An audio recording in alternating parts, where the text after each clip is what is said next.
बिस्मिल्लाहिर्रहमानिर्रहीम। स्टूडेंट्स अस्सलाम वालेकुम। उम्मीद है आप सब लोग खैरियत से होंगे। तो हाजिर हैं फिज़िक्स 101 के एक नए लेक्चर के साथ। लेक्चर नंबर 29 है और इसका टाइटल है अल्टरनेटिंग करंट।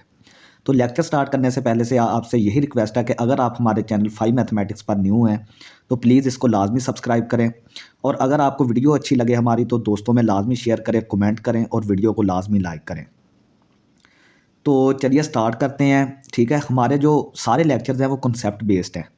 ठीक है, आपने कॉन्सेप्ट्स को अपने को क्लियर करना है। आपने मिड टर्म में देखा होगा कि देखें कितने मुश्किल पेपर्स आए हैं फिजिक्स 101 के। तो आपकी बचत इसी वजह से होगी कि अगर आपने अपने कॉन्सेप्ट्स को क्लियर किया, चीज़ों को समझ के आप एलेबोरेट करें। ठीक है, तो इंशाल्लाह ताला मैं भी कोशिश करूँगा कि जितना हो सकेगा चीज़ों को एलेबोरेट किया जाएगा। तो चलिए स्टार्ट करते हैं अपना आज का लेक्चर। सबसे पहले हम अल्टरनेटिंग करंट जो है इसकी डेफिनेशन के बारे में देखते हैं कि इसकी डेफिनेशन क्या है। तो डेफिनेशन हमारे पास है कि it is an electric current that changes its direction and magnitude continuously with time. ठीक है, आपने देखा होगा कि हमारे पास दो तरह के करंट्स होते हैं, एक अल्टरनेटिंग करंट और एक डायरेक्ट करंट।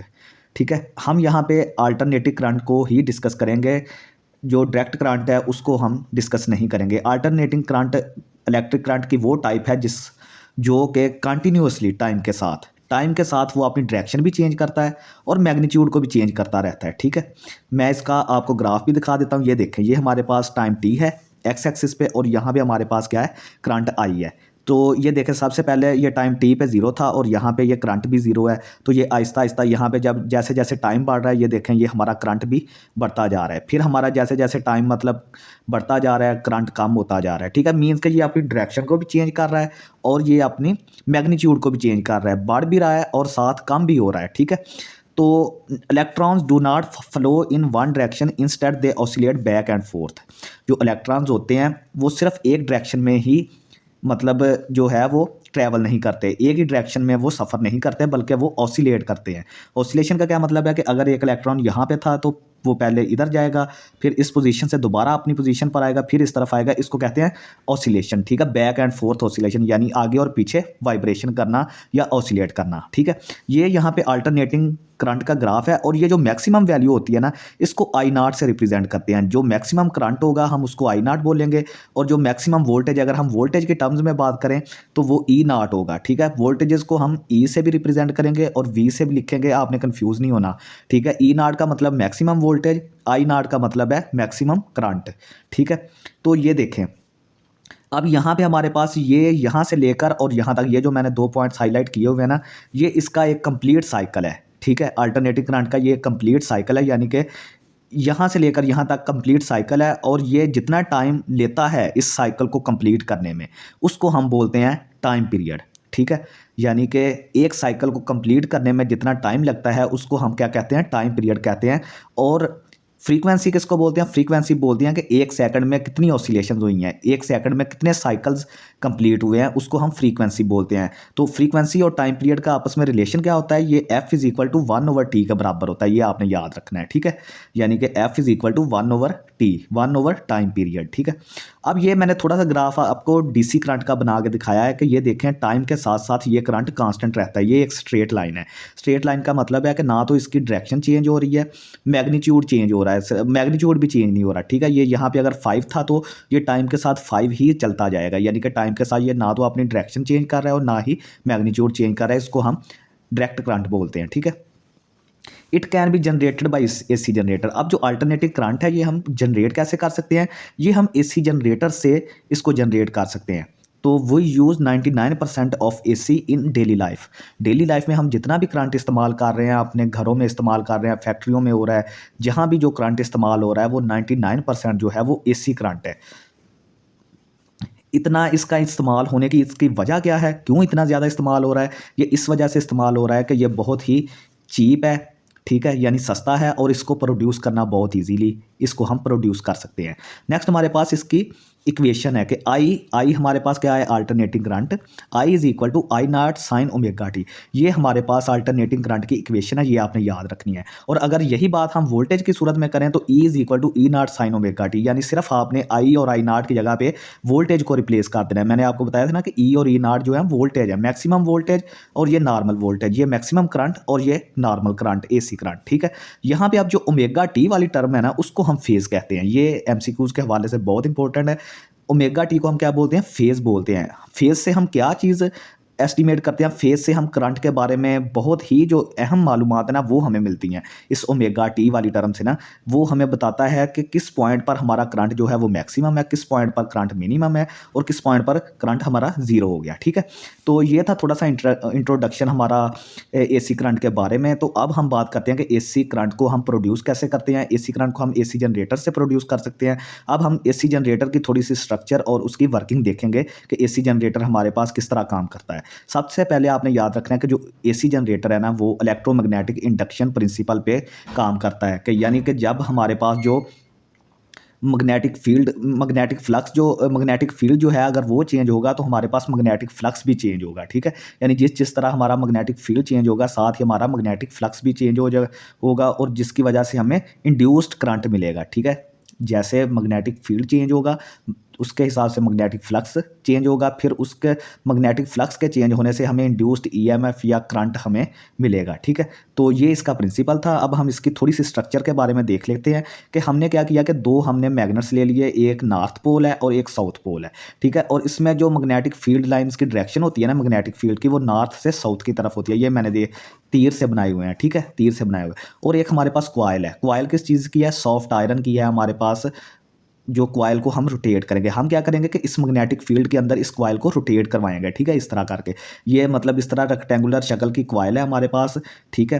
तो ये इसका एक्सिस ऑफ रोटेशन है, ये वाली लाइन ये जो मैंने बनाई है, और ये इस तरह इसके इर्द गिर्द ओमेगा वेलोसिटी के साथ रोटेट करेगी, ठीक है। इस कॉइल को हम जो है वो आर्मेचर बोलेंगे, ठीक है। कॉइल को क्या बोलते हैं, आर्मेचर बोलते हैं, ठीक है। और ये स्लिप रिंग्स लगे होते हैं, ये देखें यहाँ पे। अब जो हमारे पास इंड्यूस्ड करंट होगा ना वो यहाँ से हम किसी चीज़ को आगे ट्रांसफ़र करेंगे। अब देखेंगे अगर हम ये जो वायर जो हैं वो डायरेक्ट यहाँ पे आर्मेचर के साथ अटैच कर दें, वो तो इस तरह मतलब घुमाव के साथ वो टूट जाएंगे, कनेक्शन टूट जाएंगे। तो हमने उसके लिए क्या किया कि दो स्लिप रिंग्स लगाए हैं, ये S1 slip ring, S2 slip ring, और इसके साथ दो कार्बन ब्रशेज़ लगाए हैं, B1 और B2 कार्बन ब्रशेस को बताया गया है। उसके साथ फिर हमने वो वायर को अटैच करके और रजिस्टर के साथ अटैच कर दिया है, इस वजह से कि क्योंकि अगर हम डायरेक्ट आर्मेचर के साथ इसको अटैच करेंगे तो वो हमारी जो वायर है वो टूट जाएंगी, कनेक्शन टूट जाएगा, हमारी जो एसी की सप्लाई है वो कट हो जाएगी, ठीक है। इसमें आपने जो चीज़ ज़हन में रखनी है वो ये रखनी है कि जब ये जो आर्मेचर है ना आपका, जब ये मैग्नेटिक फील्ड के पैरेलल हो जाएगा, यानी कि इनके दरमियान एंगल ज़ीरो का हो जाएगा, तब ये हमारी जो एसी सप्लाई होगी वो मैक्सिमम होगी, ठीक है। क्योंकि इसके साथ कॉस थीटा आता है, कॉस थीटा आता है, तो इस वजह से जब कॉस थीटा ज़ीरो होगा यानी कि एंगल ज़ीरो हो जाएगा तो कॉस थीटा 1 हो जाएगा, तो उसका हमारे पास ये मैक्सिमम हमारे पास फ्लक्स आ जाएगी, ठीक है। मैग्नेटिक फ्लक्स जो होगी वो मैक्सिमम होगी, ठीक है। अगर ये परपेंडिकुलर हो गया, अगर आर्मेचर इसके परपेंडिकुलर हो गया तो ये हमारे पास क्या हो जाएगी, जीरो हो जाएगी। चलिए हम इसकी अब थोड़ी सी वर्किंग पढ़ते हैं कि it works on electromagnetic induction principle, we rotate armature. हमने इस आर्मेचर को रोटेट करवाना है, ठीक है। जो कॉइल है या आर्मेचर है हमने उसको रोटेट करवाना है with external source of engine. हम उसको किसी एक्सटर्नल सोर्स से देखेंगे, वैसे तो वो कभी भी नहीं घूमेगा, कोई उसके साथ कोई इंजन लगाएंगे, कोई फैन लगाएंगे, कोई डायनामो लगाएंगे, मतलब किसी चीज़ के साथ हमने उसको रोटेट करवाना है। ये आर्मेचर जो है ना इसको हमने मैग्नेटिक फील्ड के अंदर रोटेट करवाना है। जब तक ये रोटेट नहीं होगी तब तक मैग्नेटिक फ्लक्स नहीं पैदा होगा। मैग्नेटिक फ्लक्स नहीं पैदा होगा तो हमारा एसी सप्लाई जो करंट हमने हासिल करना है वो नहीं पैदा होगा। Bye rotating magnetic field will change and hence magnetic flux. वो यही बात कह रहा है कि जब हम आर्मेचर को घुमाएंगे तो उसके साथ हमारी मैग्नेटिक फील्ड चेंज होगी, मैग्नेटिक फील्ड की वजह से मैग्नेटिक फ्लक्स चेंज होगा। तो मैग्नेटिक फ्लक्स का चेंज होने का हमारे पास क्या था, वो हमने पढ़ा था कि E is equal to minus d∅/dt, ठीक है, जो फैराडेज लॉ है, ठीक है। तो यहाँ से हमने पढ़ा था कि फाई किसके बराबर होता है, फाई होता है BA के बराबर, यानी कि magnetic flux magnetic field into area, ठीक है। एरिया वेक्टर, ये दो चीज़ों पे डिपेंड करती है। और साथ ये जो एन है ना, साथ ये एन जो है वो एक नंबर ऑफ रोटेशन है, यानी कि उसने कितने टर्न्स लिए हैं, आर्मेचर ने टर्न्स कितने लिए हैं, ये उस पर भी डिपेंड करेगा। ठीक है, अब ये उस पर भी डिपेंड करेगा। तो देखेंगे ये बी ए के दरमियान हमारे पास डॉट प्रोडक्ट होता है, तो जब भी डॉट प्रोडक्ट को हम ख़त्म करते हैं तो वो एन बी ए कॉस थीटा, उसके साथ कॉस थीटा आता है। जब क्रॉस प्रोडक्ट को ख़त्म करते हैं तो साइन थीटा आता है। ठीक है, ये डॉट प्रोडक्ट है तो कॉस थीटा आ गया। अब यहाँ से आप देखें कि omega is equal to theta बटा टी, यानी कि omega is equal to theta बटा टी का क्या मतलब है कि जिस एंगुलर वेलोसिटी के साथ वो घूम रहा है, ओमेगा क्या है यहाँ पे, एंगुलर वेलोसिटी, क्योंकि वो इस तरह सर्कुलर शेप में घूम रहा है ना, तो उसकी जो वेलोसिटी होगी वो एंगुलर वेलोसिटी होगी। और यहाँ पे थीटा जो है एंगुलर डिस्प्लेसमेंट होगा जो वो कवर करेगी आर्मेचर, और टी टाइम है। ठीक है, टी यहाँ पे टाइम है। तो यहाँ से हमने क्या किया, theta is equal to omega T, और यहाँ से हमने phi is equal to N B A omega T, यहाँ पे हमने थीटा की सिर्फ ये वाली ओमेगा टी वाली वैल्यू रख दी। अब ये देखें, ये हमारे पास फाई की वैल्यू आ गई है ना, तो फाई की वैल्यू ये सारी उठाएं और यहाँ पे फाई की जगह पे प्लेस करते हैं। तो ये देखें minus D over D T वैसे ही आ गया, ये हमने वैसे का वैसे रख दिया यहाँ पे इसकी वैल्यू। यहाँ से ई हमारा किसके पास आ गया, ये देखें एन बी ए, ये तीनों हमारे पास कांस्टेंट है, तो ये बाहर डेरिवेटिव से बाहर आएंगे। ठीक है, डेरिवेटिव जो होता है कांस्टेंट उसके बाहर चले जाते हैं, और इस चीज़ का हम डेरिवेटिव ले लेंगे। तो कॉस ओमेगा टी का डेरिवेटिव होता है माइनस साइन ओमेगा टी। ठीक है, minus sign omega T, cos का डेरिवेटिव माइनस साइन होता है, तो ये साथ ओमेगा टी आ जाएगा। तो ये देखें यहाँ से हमने क्या किया है, माइनस माइनस प्लस हो गया, तो यहाँ से एन बी ए साइन ओमेगा टी आ गया, इसको मल्टीप्लाई करते हैं। तो यहाँ से हमारे पास जो ई नाट बराबर आ जाएगा N B A omega maximum E M F. ठीक है, ये हमारे पास मैक्सिमम ई एम एफ होगी एन बी ए ओमेगा। ठीक है, इसको हम मैक्सिमम ई एम एफ बोलेंगे, और E is equal to E naught sine omega T. तो ये देखें यहाँ पे हमने क्या किया कि एन बी ए ओमेगा, अच्छा यहाँ पे ना एक ओमेगा आएगा, क्यों आएगा, क्योंकि कॉस ओमेगा टी का जब डेरिवेटिव लेंगे तो वो माइनस साइन ओमेगा टी आएगा, और ओमेगा टी का जब हम दोबारा डेरिवेटिव लेंगे विद रिस्पेक्ट टू टी तो वो ओमेगा एक साथ आएगा। तो ये देखें ये वाला ओमेगा यहाँ पे लिखा हुआ है, यहाँ पे हमने नहीं लिखा था, ये मैंने लिख दिया। अब ई नाट किसके बराबर आ गया, एन बी ए ओमेगा, इसको हम मैक्सिमम ई एम एफ बोलते हैं। अब एन बी ए ओमेगा, इसकी जगह पे आप ई नाट लिख सकते हैं। तो ये देखें ई नाट हमने यहाँ पे एन बी ए ओमेगा की जगह पे लिखा, साइन ओमेगा टी साथ वैसे ही आ गया। तो ये देखें it is alternating E M F, ये हमारे पास अल्टरनेटिंग ई एम एफ है। In this case if we find current in circuit, अगर हम इस सर्किट में करंट को फाइंड आउट करना चाहते हैं तो उसका फार्मूला होता है आई इज इक्वल टू ई बटा आर। तो ई की वैल्यू हमारे पास ये वाली मौजूद है, आर वैसे ही आ गया, ये मैंने वैल्यू रख दी। तो यहाँ से हमारे पास क्या हो गया, ई नाट बटा आर को आप अलहदा कर दें। ठीक है, ई नाट बटा आर को आप अलहदा कर दें, साइन ओमेगा टी वैसे ही आ गया। तो यहाँ से आप क्या कह सकते हैं कि I is equal to I naught sine omega T. ठीक है, ये देखें यहाँ से ई नाट बटा आर, ये क्या चीज़ आ गई, करंट आ गया, आई नाट आ गया मैक्सिमम करंट, क्योंकि ये मैक्सिमम ई एम एफ है ना, तो इससे करंट भी मैक्सिमम होगा, इस वजह से I is equal to I naught sine omega T आ गया। अब नेक्स्ट हम बात करते हैं स्टूडेंट्स के हमारे पास average value of alternative current क्या होती है। एवरेज वैल्यू हम इसकी फाइंड आउट करेंगे। अब ये देखेंगे फॉर ए फुल साइकिल, अगर हम इसके कंप्लीट साइकिल की बात करेंगे ना, यहाँ से लेकर यहाँ तक, ठीक है, यहाँ से लेकर यहाँ तक अगर हम इसकी बात करेंगे तो एवरेज वैल्यू जो होगी एसी करंट की वो जीरो हो जाएगी। क्यों जीरो कैसे हो जाएगी, कि ये देखें ये हमारे पास इतना पॉजिटिव था और उतना ही नेगेटिव आ गया, पॉजिटिव ने नेगेटिव का असर ख़त्म कर दिया, यानी एक दूसरे को कैंसिल आउट कर दिया, तो जवाब हमारा जीरो आ गया। तो हम क्या करेंगे कि एवरेज वैल्यू जो है सिर्फ हाफ साइकिल पे कैलकुलेट करेंगे। ये देखें सिर्फ यहाँ से लेकर और यहाँ तक, यहाँ से लेकर ये वाला जो हमारे पास साइकिल बनता है, यहाँ पे हाफ साइकिल पे हम एवरेज वैल्यू को कंप्यूट करेंगे, क्योंकि अगर हम फुल साइकिल लेंगे ये वाला और ये वाला पॉजिटिव और नेगेटिव ये तो एक दूसरे को ख़त्म कर देंगे। ठीक है, तो हम कौन सा इंटरवल लेंगे, सिर्फ जीरो से लेकर टी/2 तक। ये देखें जीरो से लेकर टी/2 तक हम इसको एवरेज वैल्यू इसकी फाइंड आउट करेंगे। अब यहाँ पे स्टूडेंट्स हम इंटीग्रेशन का कंसेप्ट इस्तेमाल करेंगे कि यानी हम एक पॉइंट पर जो करंट होगा वो हम एक पॉइंट पे करंट लेकर उसको सारे इंटरवल पे इंटीग्रेट कर देंगे। यानी कि एक पॉइंट पे हमें करंट का जब पता होगा तो जब उसको हम सेम पूरे इंटरवल पे जो हमारा हाफ इंटरवल होगा उस पर हम इंटीग्रेट करेंगे तो वो हमारे पास सारे इंटरवल पे एवरेज वैल्यू आ जाएगी करंट की। ठीक है, तो हमने इसको आई एवरेज लिखा। ये देखिए अब जीरो से लेकर टी/2, मैंने आपको टी तक नहीं बताया, टी का इसलिए नहीं बताया क्योंकि टी तक जो है वो इसकी एवरेज वैल्यू जीरो हो जाती है। ठीक है, तो हमने जीरो से लेकर टी/2 तक यानी कि हाफ साइकिल के लिए हमने इसकी एवरेज वैल्यू कैलकुलेट करनी है। तो आई डी टी यानी कि आई जो है वो हमारा एक पॉइंट पर करंट है, तो टी के हिसाब से हम इसको इंटीग्रेट कर देंगे, ठीक है। और ये होता है कि एवरेज में क्या होता है कि जितनी आप चीज़ों को जमा कर रहे हैं उसी से आप उतने से ही डिवाइड करें। तो 0 से लेकर t/2 तक, यानी t/2 चीज़ों को हम ऐड कर रहे हैं, तो इसी को हमने नीचे t/2 से डिवाइड भी कर दिया। अब t/2 को जब ऊपर ये कांस्टेंट है तो हम इसको इंटीग्रेशन से बाहर लिखेंगे, तो ये ऊपर जाके 2/t हो जाएगा, उल्ट जाएगा, ठीक है। तो ये 0 से लेकर t/2 तक वैसे ही आ जाएगा। यहाँ पे i की वैल्यू रखें, i की वैल्यू है I0 sin t dt, ठीक है। तो यहाँ से हमारे पास आई एवरेज किसके बराबर आ जाएगा, यहाँ से 2/t, I0 भी हमारा कांस्टेंट है वो भी बाहर आ गया, साइन टी और यहाँ पे ओमेगा टी भी आएगा, ठीक है। यहाँ पे आप ओमेगा टी भी लिख लें, I0 sign omega T I की वैल्यू है, ठीक है, वो हमने रखी थी। तो ये देखें 2/t, यहाँ से I0 कॉमन आ गया, साइन ओमेगा टी की इंटीग्रेशन होती है माइनस कॉज ओमेगा टी, और ओमेगा टी की जब दोबारा डेरिवेटिव लेंगे तो वो हमने नीचे लिखना होता है। तो ओमेगा टी का जब डेरिवेटिव लिया तो वो ओमेगा आया, तो वो ओमेगा हमने नीचे लिख लिया। ये ओमेगा आप बाहर निकाल लें, ये देखें -2, माइनस भी बाहर आ गया, -2 I0 नीचे ओमेगा टी आ गया, ठीक है। माइनस भी बाहर निकल आया, ओमेगा भी नीचे से ऊपर चला गया, ठीक है, बाहर आ गया। तो अब कॉज ओमेगा टी, ठीक है, अब कॉज ओमेगा टी की जगह पे पहले ऊपर वाली लिमिट पुट करें t/2, ये पुट कर दी, माइनस कॉज 0 डिग्री, ठीक है, ये नीचे वाली लिमिट हमने पुट कर दी। तो ये आई एवरेज किसके आ गया बराबर हमारे पास, ये देखें, ये हमारे पास वैसे ही ये वाली चीज़ चल रही है ये, ठीक है। इसकी वैल्यू भी -1 आती है और इसकी वैल्यू भी 1 आती है। ये -1 और -1 आ जाएगा, ठीक है, -1 और -1 आ जाएगा। ये -2 आ जाएगा, ये -2 इस -2 से ज़रब खाएगा तो +2 +4 हो जाएगा, तो 4 I0 बटा ओमेगा टी, ठीक है। क्योंकि यहाँ से देखें कि 2 पाई किसके बराबर होता है, ओमेगा टी के बराबर। यहाँ से ये ओमेगा बराबर होता है 2 पाई/t के, और यहाँ से ओमेगा टी किसके बराबर आ गया, 2 पाई के। तो ये ओमेगा टी की जगह पे 2 पाई लिख दिया, तो आई एवरेज हमारा 2I0/पाई आ गया।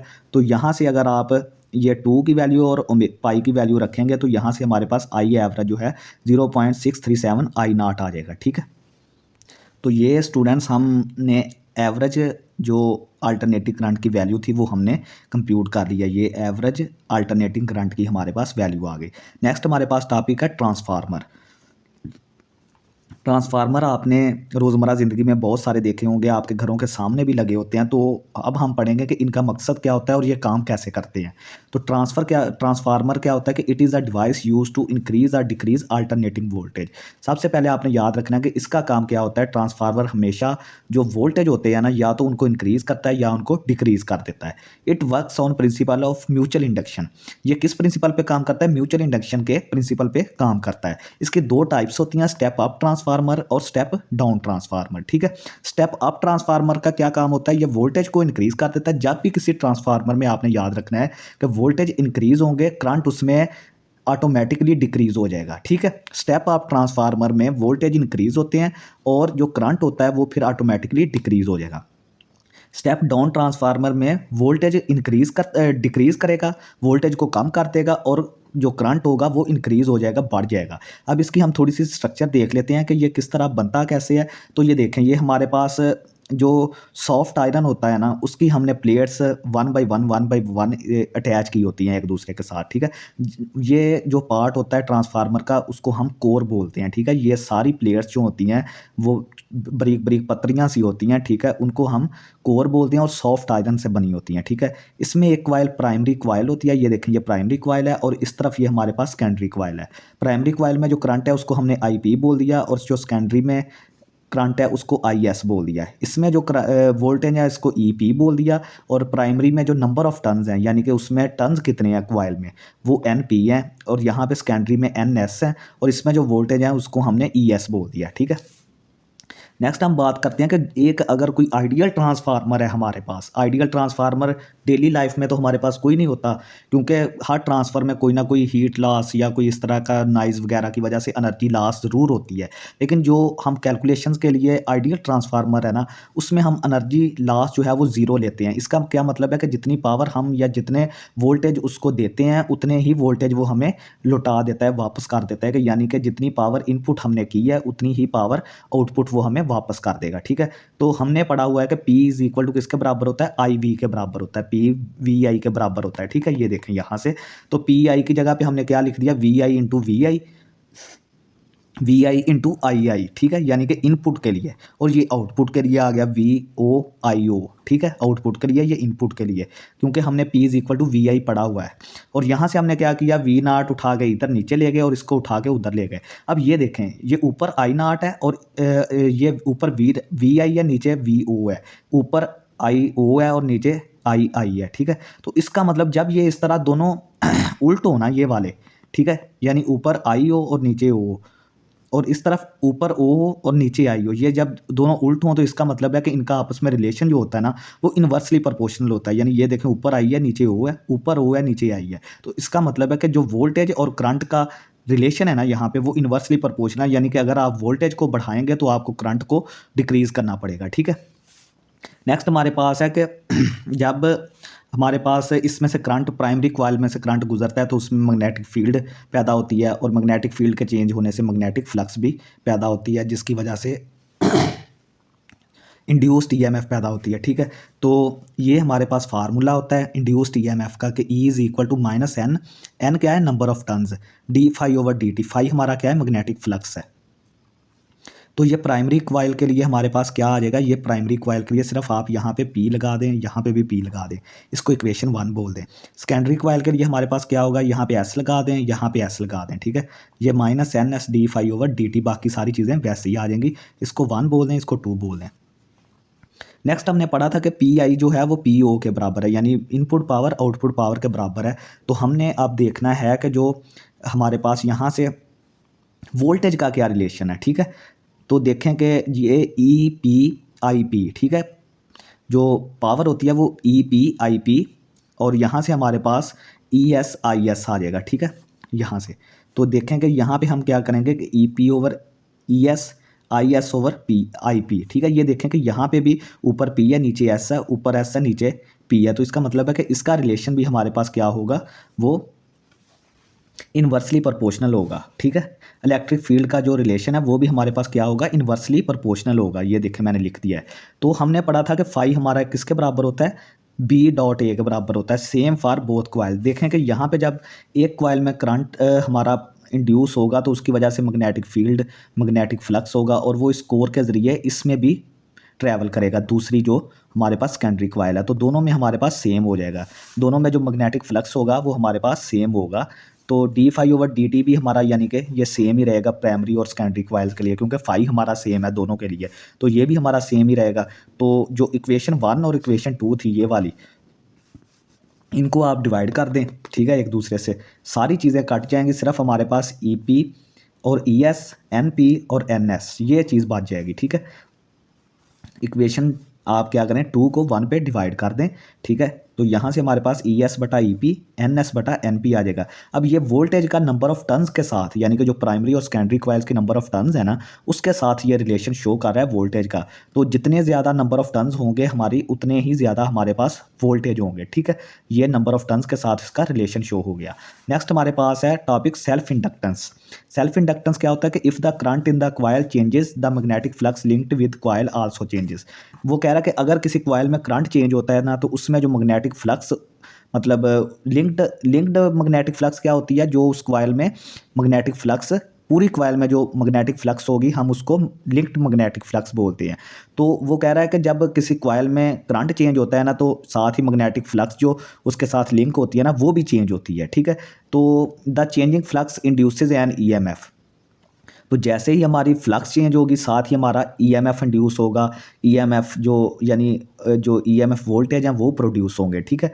तो उसको हम ई से रिप्रेजेंट करते हैं, तो ये किसके बराबर होगा, minus L D I over D T के बराबर होता है, ठीक है। ये आपने फार्मूला याद रखना है कि जो ईएमएफ इंड्यूस होती है उसका क्या फार्मूला होता है, minus L D I over D T. D I over D T का क्या मतलब है, change in current with time, ठीक है। तो यहाँ पे एल जो है वो सेल्फ इंडक्टेंस को रिप्रेजेंट करता है, और यहाँ से आप एल की वैल्यू निकालें कि एल, बाकी एल को इधर ही रहने दें, ये D I over D T को उठा के यहाँ पे नीचे ये डिवाइड कर दिया हमने। और हमने ये चीज़ पढ़ी है कि जितना ज़्यादा हमारा करंट चेंज, जितना ज़्यादा मैग्नेटिक फ्लक्स चेंज होगा उतना ही ज़्यादा हमारा करंट भी चेंज होगा, ठीक है। उसमें करंट उतना ही ज़्यादा पैदा होगा जितनी हमारी मैग्नेटिक फ्लक्स और करंट ये एक दूसरे के डायरेक्टली प्रोपोर्शनल है। तो यहाँ से हमने ये साइन ख़त्म करने के लिए कांस्टेंट लगाया तो एल आई, ये हमारे पास एल आई के बराबर आ गया। फाई किसके बराबर आ गया? एल आई के बराबर है। एल यहाँ पे हमारा सेल्फ इंडक्टेंस का कांस्टेंट है। The units of inductance is Henry. ठीक है, इंडक्टेंस के जो यूनिट हैं वो हेनरी है, उसका यूनिट जो है वो हेनरी, एक साइंसदान था जिसने इस पर काम किया था, उसी के नाम से ये मंसूब है। तो 1 हेनरी किसके बराबर होता है? 1 टेस्ला मीटर स्क्वायर पर एम्पेयर के बराबर होता है। तो यहाँ से 1 टेस्ला मीटर स्क्वायर पर सेकंड इंटू सेकंड पर एम्पेयर आ गया। तो यहाँ से 1 हेनरी जो है वो 1 वोल्ट सेकंड पर एम्पेयर, ये इतनी चीज़ को हमने टेस्ला मीटर स्क्वायर पर सेकंड को हमने वोल्ट बोल दिया, और ये वाली चीज़ साथ वैसे ही आ गई। ठीक है, 1 हेनरी किसके बराबर आ गया? 1 वोल्ट इंटू सेकंड पर एम्पेयर के बराबर आ गया। नेक्स्ट हमारे पास है inductance of N infinite solenoid, कि एक इन्फिनिट सोलिनॉइड है, यानी कि उसमें नंबर ऑफ टर्न जो हैं वो बहुत ज़्यादा हैं, बहुत लंबी कोई सोलिनॉइड है। सोलिनॉइड का कंसेप्ट मैंने आपको पिछले लेक्चर्स में दे दिया है। ठीक है, वो क्या होता है वो आप वहाँ से देख सकते हैं। An infinite solenoid is an ideal solenoid whose length is very large but radius is very small. ठीक है, इन्फिनिट सोलिनॉइड क्या होती है कि उसकी जो लेंथ होती है ना वो बहुत ज़्यादा होती है, इन्फिनिट लेंथ होती है, लेकिन एज़ कम्पेयर टू लेंथ उसका रेडियस जो है वो बहुत स्मॉल होता है, बहुत छोटा रेडियस होता है। ठीक है, इस तरह का ये सोलिनॉइड होता है, ये इस तरह टर्न्स होते हैं इसमें। तो ये हर टर्न का जो रेडियस होता है, रेडियस बहुत स्मॉल होता है, लेकिन इसकी जो लेंथ है ना ये बहुत बड़ी है। ठीक है, जो इन्फिनिट सोलिनॉइड है हमारे पास। तो हम अब बात करते हैं कि for a solenoid having an, अगर किसी सोलिनॉइड के जो एन, स्मॉल एन जो है, इसको हम क्या कहते हैं? Number of turns per unit length, यानी कि किसी खास लेंथ में कितने नंबर ऑफ टर्न जो हैं उनको हमने स्मॉल एन बोल दिया है। ठीक है, आई उसमें करंट है, सोलिनॉइड में जो करंट है उसको हमने आई बोल दिया है। तो वहाँ से हमारे पास जो मैग्नेटिक फील्ड होगा ना, मैग्नेटिक फील्ड हमारे पास होगा म्यू नॉट एन आई, यानी नंबर ऑफ टर्न्स और करंट, और म्यू नॉट जो है इसकी वैल्यू हमारे पास है 4 पाई इंटू 10⁻⁻⁷ हेनरी पर मीटर। ये हमारा कांस्टेंट है एक। एन और आई हमारे पास, एन नंबर ऑफ टर्न्स है, आई हमारा करंट है उस सोलिनॉइड में, बी मैग्नेटिक फ्लक्स फील्ड है, और म्यू नॉट की वैल्यू ये कांस्टेंट हमें दी गई है। Now magnetic flux through 1 turn, अब हम देखेंगे कि उसका जो एक टर्न है ना उसमें मैग्नेटिक फ्लक्स कितनी है। जो सोलिनॉइड है उसका एक टर्न जो है उसमें मैग्नेटिक फ्लक्स कितनी है, ये हम देखेंगे कि अगर उसके एक टर्न का जो क्रॉस सेक्शनल एरिया है, अब देखेंगे इस तरह करके वो गोल सा होता है ना, तो इसका ये क्रॉस सेक्शनल एरिया होगा। ठीक है, जो मतलब उसकी गोलाई होगी उसको हम क्रॉस सेक्शनल एरिया बोलेंगे सोलिनॉइड के एक टर्न का। तो ये देखें स्टूडेंट, यहाँ पे हमारे पास फाई की जो वैल्यू होती है वो बी ए के बराबर होती है। तो आप यहाँ से बी हमने पीछे निकाला हुआ है, म्यू नॉट एन आई, और ए साथ वैसे ही आ गया। ठीक है, बी ए की वजह से हमने ये चीज़ लिखी है। Now total flux linkage. ठीक है, अब हमने क्या करना है कि पहले हमने जो फ्लक्स थी वो एक टर्न में निकाली थी ना, कि एक टर्न में कितनी फ्लक्स है। अब हम पूरी सोलिनॉइड, जो इन्फिनिट सोलिनॉइड उसमें बहुत सारे टर्न्स हैं, उसके लिए हम फ्लक्स निकालेंगे। उसको हमने फ्लक्स लिंकेज बोल दिया है। सारी जो टोटल सोलिनॉइड होगी उसके लिए जो जितनी फ्लक्स होगी उसको हमने फ्लक्स लिंकेज बोल दिया है। If solenoid has an turns, अगर फर्ज करें कि उसमें एन टर्न्स हैं, तो फ्लक्स लिंकेज किसके बराबर होगी? फाई इंटू एन, यानी कि जो हमने ये फाई एक टर्न के लिए निकाला था ना, उसको आप एन टर्न्स से मल्टीप्लाई कर दें तो ये हमारे पास फुल जो सोलिनॉइड होगा उसकी फ्लक्स आ जाएगी, जिसको हम फ्लक्स लिंकेज बोलेंगे। अब ये देखेंगे एन वैसे ही आ गया, फाई की हमने ये वाली वैल्यू निकाली थी वो यहाँ पे रखें। अब जो सिंस हमने पढ़ा था कि जो एन है ना वो number of turns per unit length है, यानी कि number of turns per unit length. ठीक है, एन का फार्मूला क्या होगा? Number of turns per unit length. ये देखें, number of turns N, capital N over L आ जाएगा, यानी एन की वैल्यू ये आ गई। तो यहाँ से फाई लिंकेज किसके बराबर आ गया? म्यू नॉट, ये एन की जगह पे ये वैल्यू, ये स्मॉल एन की जगह पे ये वाली वैल्यू रखें, एन बटा एल। तो ये जब यहाँ पे आएगी तो ये एन स्क्वायर बन जाएगा, एन स्क्वायर नीचे एल आ जाएगा, साथ आई ए आ जाएगा। तो सेल्फ इंडक्टेंस एल किसके बराबर आ गया? फ्लक्स लिंकेज बटा आई। हमने पढ़ा था वो, वहाँ से ये देखें ना कि हमने ये चीज़ पढ़ी थी, phi is equal to L I पढ़ा था ना पीछे। तो यहाँ से एल किसके बराबर आ गया? फाई बटा आई के, यानी कि फ्लक्स लिंकेज बटा आई आ गया। तो यहाँ से L is equal to mu naught N square L into A. ठीक है, क्योंकि ये आई जो है वो इस आई से कट जाएगा। ये अब ये वैल्यू आप ऊपर रखेंगे और आई को नीचे रखेंगे तो ये आई कट से कट जाएगा, तो ये वैल्यू आ जाएगी। अब ये तो हमने एक इन्फिनिट सोलिनॉइड के लिए निकाली थी। अब हम देखेंगे कि ये एक पर्टिकुलर सोलिनॉइड जिसमें नंबर ऑफ टर्न्स हमें मालूम होंगी, उसके लिए हमारे पास क्या इंडक्टेंस आएगी। तो ये देखें, हमारे पास जो रेडियस है टर्न का, एक टर्न जो है, जो सोलिनॉइड है उसका एक टर्न जो है उसका रेडियस 5 सेंटीमीटर है। इसको हमने मीटर में कन्वर्ट किया, 100 पे डिवाइड करके 0.05 मीटर आ गया। उसकी लेंथ जो है वो 10 सेंटीमीटर है, मीटर में कन्वर्ट किया 0.1 मीटर आ गया।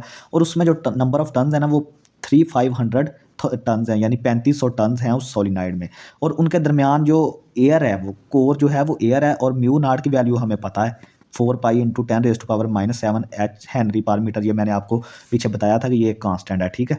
तो इसकी वैल्यू ये होती है। अब हमने उसका क्रॉस सेक्शनल एरिया निकालना है। टर्न का जो एक टर्न का क्रॉस सेक्शनल एरिया वो पाई आर स्क्वायर, क्योंकि वो सर्कुलर शक्ल का होता है ना, सर्कुलर शेप का, तो सर्कल का एरिया होता है पाई आर स्क्वायर। तो पाई इंटू आर की वैल्यू 0.05, इसका स्क्वायर कर दें, ये तकरीबन ए हमारा जो है 0.007854 मीटर स्क्वायर आ जाएगा। अब ये वाला एल वाला फार्मूला लें, L is equal to mu naught N square A over L, ठीक है। इसमें कीमतें रखें, म्यू नॉट की ये वाली कीमत आ गई, एन हमारे पास 3500 था, तो ये हमने इसका स्क्वायर कर दिया। ये देखें ए हमारा, ये हमने ये वाला कैलकुलेट किया, और एल हमारा 0.10 था। तो जब हमने इसको कैलकुलेटर मारा तो ये L is equal to 1.21 tesla metre square पर एम्पेयर। आप इसको 1.21 हेनरी भी लिख सकते हैं, ठीक है। नेक्स्ट हमारे पास है फैराडेज लॉ एंड इंडक्टेंस। अब हम देखेंगे कि फैराडे का जो कानून है वो इंडक्टेंस के साथ किस तरह रिलेटेड है। तो वी नो दैट, हमने ये पढ़ा है कि फैराडे का कानून क्या होता है कि इंड्यूस्ड ईएमएफ किसके बराबर होती है, -d∅/dt के। ये तो हम पिछले लेक्चर्स में पढ़ के आ चुके हैं। और जो फाई लिंकेज है, फाई हमारा किसके बराबर होता है, LI के बराबर होता है, ये भी हम पीछे पढ़ के आए हैं, ठीक है। तो आप देखें कि यहाँ पे आप फाई की वैल्यू रखें, ये वाला फाई जो है यहाँ पे LI रखें, ये हमने -d/dt वैसे ही आ गया, LI रखा। L हमारा कांस्टेंट है, क्योंकि कॉइल जो है वो फिक्स होती है, उसमें चेंज कोई नहीं आता। L हमारा कांस्टेंट है, तो L हमारा बाहर आ जाएगा, तो अंदर क्या बन जाएगा, di/dt माइनस, वैसे ही L कांस्टेंट था बाहर आ गया, और ये di/dt बन गया, ठीक है। तो नेक्स्ट हमारे पास है energy stored in magnetic field. अब हम देखेंगे कि किसी मैग्नेटिक फील्ड में एनर्जी कितनी स्टोर होती है। When a current builds up in an inductor L, जब भी किसी इंडक्टर एल में कोई करंट बिल्ड अप होता है, तो उसमें जो इंड्यूस्ड ईएमएफ है ना, वो अपोज करती है rate of change of current को, ठीक है। जो rate of change of current है ना, उसको कौन सी चीज़ अपोज करती है, जो इंड्यूस्ड ईएमएफ करंट की वजह से पैदा होती है। जो इंडक्टर एल था उसमें एक करंट बिल्डअप हुआ, जिसकी वजह से एक इंड्यूस्ड ईएमएफ पैदा हुई, और उसी इंड्यूस्ड ईएमएफ ने जो है वो rate of change of current को अपोज किया। तो ये इक्वेशन बनती है, ये देखें, इंड्यूस्ड ईएमएफ को ई लिखते हैं, माइनस, माइनस का क्या मतलब है कि ये अपोज कर रही है, ठीक है, अपोज कर रही है L/di/dt। एल यहाँ पे इंडक्टर है, और di/dt क्या है, rate of change of current, ठीक है। ये मैंने जो आपको ऊपर स्टेटमेंट अभी बताई है, ये उसकी मैथमेटिकल फॉर्म है। टू इंक्रीज द करंट, अब हमने अगर करंट को इंक्रीज़ करना है ना, तो भाई हमें वर्क डन करना पड़ेगा, एक्सटर्नल हमें कोई फोर्स लगानी पड़ेगी, हमें कोई वर्क डन करना पड़ेगा, तभी हमारा जो करंट है वो इंक्रीज़ होगा। क्योंकि करंट को कौन सी चीज़ अपोज कर रही है, इंड्यूस्ड ईएमएफ अपोज कर रही है। तो जब हमने करंट को इंक्रीज़ करवाना है तो हमें कोई वर्क डन करना पड़ेगा। तो if current increases by D, अगर हमने बहुत छोटा करंट इंक्रीज़ किया है, फ़र्ज़ करें डी जिसको हमने बोला है, तो the small work done DW हमारे पास क्या होगा, फोर्स इंटू डिस्टेंस। तो ये देखें, फोर्स हमारी क्या होती है, इंड्यूस्ड ईएमएफ, आई हमारा करंट, ठीक है, और dt हमारा जो डिस्प्लेसमेंट है, ठीक है, फोर्स इंटू डिस्प्लेसमेंट। dw हमारा किसके बराबर आ गया, EIdt के बराबर आ गया, ठीक है। और यहाँ से हमने क्या किया, dw इज इक्वल टू, यहाँ पे E की जो वैल्यू है वो L/di/dt रख दें। यहाँ पे आपने सिर्फ मैग्नीट्यूड लेना है, माइनस साइन भूल जाएं, हमने सिर्फ जो है वो मैग्नीट्यूड लेना। IDT वैसे ही आ गया, E की जगह पे हमने ये वाली वैल्यू माइनस के बगैर यहाँ पे रख दी, ठीक है। तो यहाँ से dt से कट गया, तो dw हमारा किसके बराबर आ गया, LI/di के। अब हमने क्या करना है कि हमने जीरो से करंट को I तक लेके जाना है, यानी कि हमने करंट जब बढ़ाना है तो हमें वर्क डन करना पड़ेगा। तो हम क्या करेंगे कि जीरो से लेकर I तक इसको इंटीग्रेट कर देंगे, ये वाली जो इक्वेशन है। तो हम ये देखें, ये हमने दोनों तरफ इंटीग्रेशन किया। जब यहाँ पे इंटीग्रेशन करते हैं तो ये D और इंटीग्रेशन आपस में कट जाते हैं, ये एक दूसरे के इन्वर्स होते हैं, ठीक है। तो ये देखें, जीरो से लेकर I तक हमने इसको इंटीग्रेट किया, LI/di।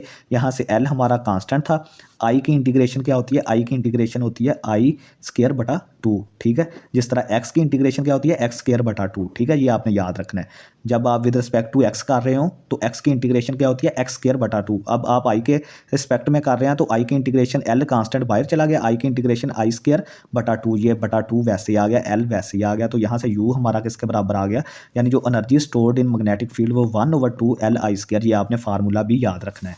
नेक्स्ट हमारे पास है कि एक हमारे पास ये देखें, बैटरी का सोर्स है लगा हुआ है, ठीक है, और ये रजिस्टर एक लगा हुआ है, और ये इंडक्टर लगा हुआ है, ठीक है। तो ये देखें, जो इसके रजिस्टर के अक्रॉस वोल्टेज ड्रॉप हुआ है उसको हमने IR बोल दिया, और जो इंडक्टर के अक्रॉस वोल्टेज ड्रॉप हुआ है उसको L/di/dt हम बोलते हैं। और ये किसके बराबर होगा, टोटल जो सोर्स वोल्टेज है, सोर्स वोल्टेज कौन से हैं, जो बैटरी हमें प्रोवाइड कर रही है, ये यहाँ पे ये देखें, ये बैटरी लगी हुई है, ठीक है। तो ये ई के बराबर आ गए, यानी ये दोनों वोल्टेज ड्रॉप किसके बराबर आ गए, ई के बराबर। और इस इक्वेशन का जो सोल्यूशन है ना वो ये है, ठीक है, वो ये इसका इक्वेशन का सोल्यूशन है, I T is equal to E R 1 minus E की पावर माइनस टी टाउ, ठीक है।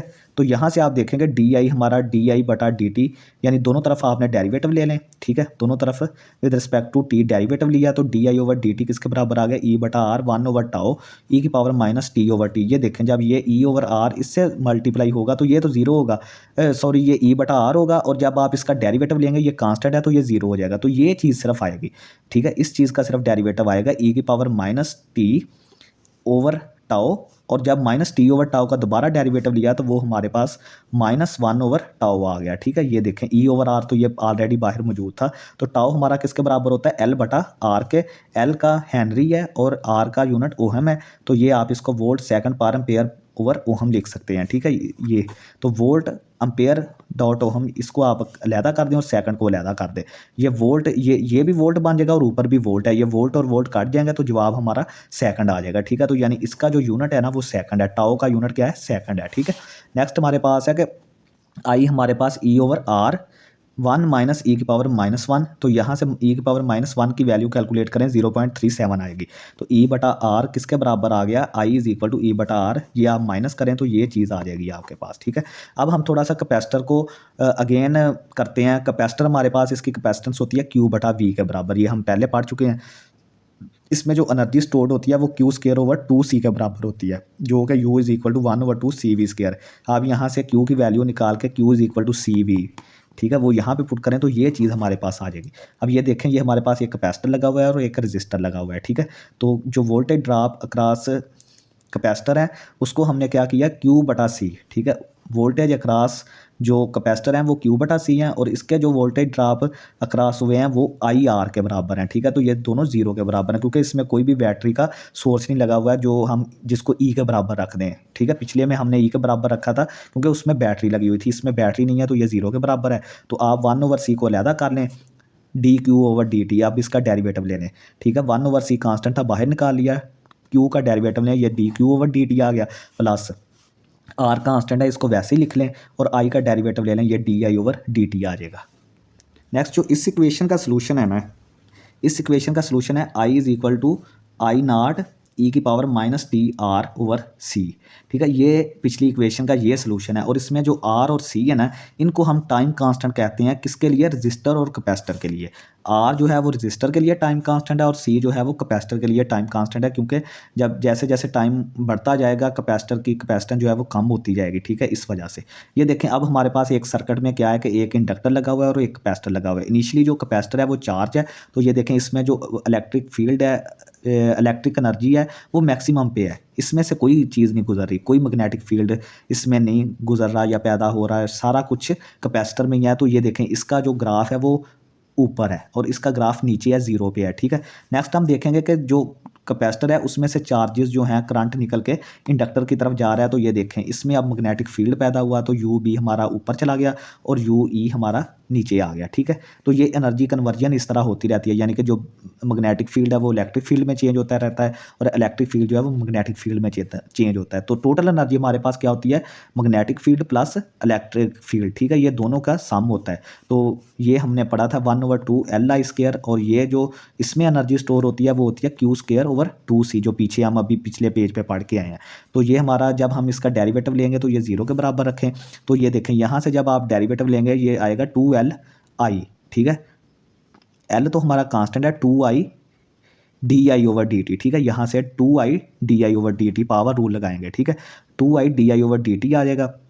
तो यहाँ से आप क्या करेंगे, 2 से कट जाएगा, सेम इसी तरह 2 शुरू में आएगा, 2 Q D Q over D T आ जाएगा, और 1 ओवर सी कांस्टेंट है ये भी निकल जाएगा, 2 से कट जाएगा जो 2 हमारा पहले था, ठीक है, डेरिवेटिव लेने से। तो यहाँ से आई हमारा हमें पता है कि D Q over D T होता है change of charge with respect to T, और जब इसका आई का दोबारा डेरिवेटिव लेते हैं वो D two Q over D T square बन जाता है, ठीक है। तो ये वैल्यूज़ जो दो वैल्यूज़ हमने ये वाली निकाली हैं वो आप इस इक्वेशन में थोड़ा सा सिंप्लीफाई करके रखेंगे तो ये हमारे पास इक्वेशन आ जाएगी। ये मैंने आगे लिखा भी हुआ है कि जब इसका डेरिवेटिव लेंगे तो एल कांस्टेंट है 2 I D I over D T, ठीक है, D I over D T की ये वैल्यू आप यहाँ पे रख सकते हैं। तो 1 ओवर सी कांस्टेंट 1 ओवर 2 क्यू शुरू में, ये देखें ये वाला 2 क्यू शुरू में, और D Q over D T, D Q over D T की वैल्यू आई है वो भी यहाँ पे रखें, टू टू से यहाँ से कटा, ये टू ये कट गया, ठीक है, जो मैंने आपको पहले बताया था। तो ये देखें यहाँ पे हमारे पास डी टू क्यू, थोड़ा सा सिंप्लीफाई करेंगे तो ये इक्वेशन बनेगी ये वाली, ठीक है। तो यहाँ से हमें पता है कि जो ओमेगा स्क्वायर होता है वो 1/LC के बराबर होता है। तो यहाँ से डी टी क्यू ये वाली वैसे ही आ गई, और इस जगह पे हमने ओमेगा स्क्वायर लिख के ये साथ क्यू आ गया, और इसका जो सोल्यूशन है वो ये इक्वेशन है, ये आपने याद रखना है, ये इसका सोल्यूशन है, ठीक है। तो अब हम थोड़ा सा कंपैरिजन करते हैं, ये एमसीक्यूज़ के हवाले से काफ़ी इंपॉर्टेंट है। ये वाली इक्वेशन जो मैं आपको अभी बताऊँगा 3-4 इक्वेशन है, वो आपने एमसीक्यूज़ के हवाले से याद रखनी है कि जो रजिस्टर होता है ना उसमें करंट की इक्वेशन क्या होती है रजिस्टर के लिए, वो I = V0/R sin omega T. Inductor के लिए करंट की हमारे पास होती है V0 ω L sin ω t -π/2, और जो कैपेसिटर होता है उसके लिए हमारे पास होती है V0 1/ωc sin π/2 -ωt, ठीक है। और यहाँ पे जो ZL है वो किसके बराबर आता है, ओमेगा एल के, यानी ये जो ओमेगा एल है ना इसको हम ZL भी लिखते हैं, इसको हम इंडक्टिव रिएक्टेंस बोलते हैं, इसको क्या बोलते हैं, इंडक्टिव रिएक्टेंस। और ये जो 1/ωc है इसको हम ZC से रिप्रेजेंट करते हैं, और इसको हम कैपेसिटिव रिएक्टेंस बोलते हैं, ठीक है। तो ये था स्टूडेंट्स हमारा आज का लेक्चर, उम्मीद है आप सबको पसंद आया होगा। थोड़ा सा लेंथी हुआ है लेक्चर, लेकिन चीज़ें कोशिश की हैं कि कॉन्सेप्ट के साथ आपको पहुंचाई जाएँ। तो लाजमी चैनल को सब्सक्राइब करें और दोस्तों में वीडियो को लाजमी शेयर करें। बहुत शुक्रिया स्टूडेंट्स, अल्लाह हाफिज़।